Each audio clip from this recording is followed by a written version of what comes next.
Hi guys, it's Natalie over at IDN.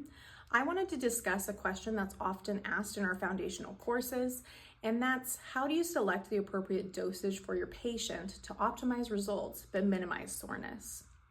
Now, whenever you're considering dosage for your patients, you want to go back to thinking about the physiology of what's happening when we needle somebody. Number one, when you insert a needle into symptomatic tissue, you're going to have an internal stretch of those tissues, and you'll see a reduction in tissue tension. With the reduction in tissue tension, you're going to see improvements in microcirculation, improved blood flow. Now, I'd argue one of the most powerful things that needling does is it actually changes physiological processes of our immune system. It targets this anti-inflammatory cascade, and that's part of why we get such great pain relief when we needle people and see improvements in tissue turnover and remodeling. Now, the trick is how much needling do we need to do to optimize that anti-inflammatory response? And that's where dosage comes into play. Some things that you want to consider when you are establishing dosage in your patients is the age of your patient. Typically, the older the person is, the lower their healing potential is. So they have more issues with tissue turnover and tissue healing. So it might be a good idea to start more conservative on your older populations until you see how they respond. But you also want to perform a good, thorough medical history. Does that person have multiple comorbidities on board, like diabetes, cancer, IBS, or Crohn's disease that may contribute to chronic inflammation in their system that may impact their healing potential? Or look at their overuse or repetitive microtraumas from their professions as well. Something that I find people overlook often is the current health status of that patient sitting in front of you in the moment. What's the acuity of their tissue injury? If it's a brand new ankle sprain 2 hours ago, you're not going to be inserting 2-inch needles down to the bone. They already have this big trauma that's going on. But you could certainly use microneedling to help improve lymphatic flow and blood flow for tissue healing and pain relief. Is that person ill, or have they been ill recently? Did they have the flu that's contributing to some systemic inflammation of their nervous system? You may want to be more conservative with them that day versus on a day where they're pretty healthy. And finally, I feel like this is overlooked often.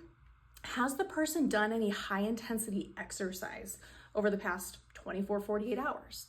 If your person ran, let's say, a marathon yesterday and they come into you for tightness in their calves, you don't want to over needle them because their body's already fighting that systemic inflammation from the high intensity exercise.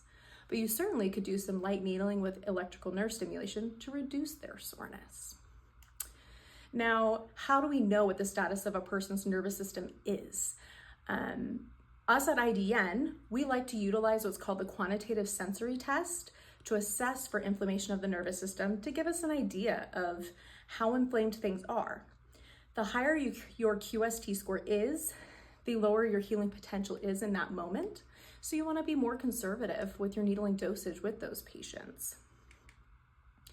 Now, what establishes dosage, or what factors go into this?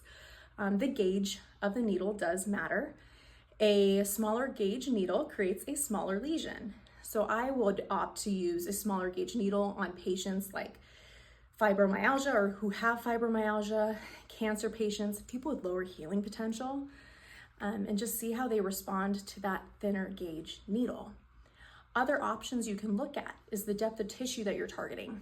So if a person has high scores on their QST and low healing potential, it may be a better idea to start with superficial needling and progress to a deeper depth as their tolerance improves or you see how they respond to needling superficially.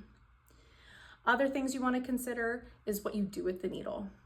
Basic insertions is considered the most vanilla of treatments, but you can also increase the intensity or the amount of lesions you're creating based off what you do with that needle.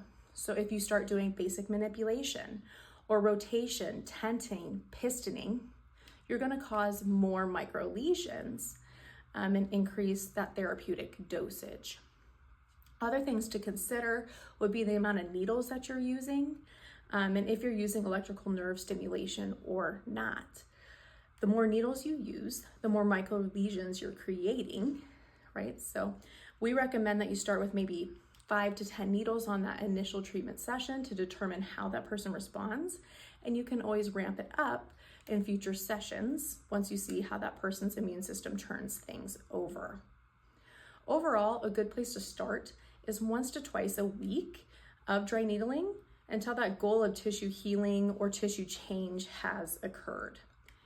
Now, if you have any questions regarding a specific case, if you feel like a person got really sore and you weren't anticipating that and you want to discuss it, feel free to go to our messaging board at integrativedryneedling.com.